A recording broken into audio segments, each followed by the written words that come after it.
个同学进来的时候，我们就会有一个像这样子的 Maker Box 的工具箱，所以我们打开里面呢，就是会有这么些东西。哇！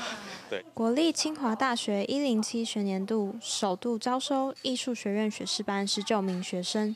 艺术学院院长许素珠3日于新生座谈会，为每名新生发下各一组市价约3000元的工具箱。那有了这个工具箱，这个创客箱的话，不管是在未来自己的4年的一个学习或者创作的生涯里头，可以的话就是自己的话，工欲善其事，必先利其器，所以他就可以很方便的做他们的创作跟研究。那最重要，我们也希望把这样的一种跨域还有创客的精神，把它扩散到学校里头。它这一箱子里面的所有工具，随手的话就可以拿出来帮忙别人。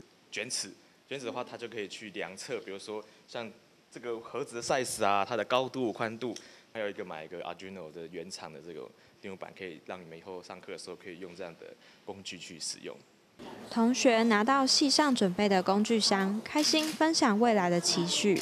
未来4年就要靠这个去修东西啊，然后创作自己的作品。热熔较强，就是我在家里的时候，时常会想要动手做椅子啊，还有另外组装一些器具之类的。走动画或是动漫制作方面的方向，这样去发展。秘书处采访报道。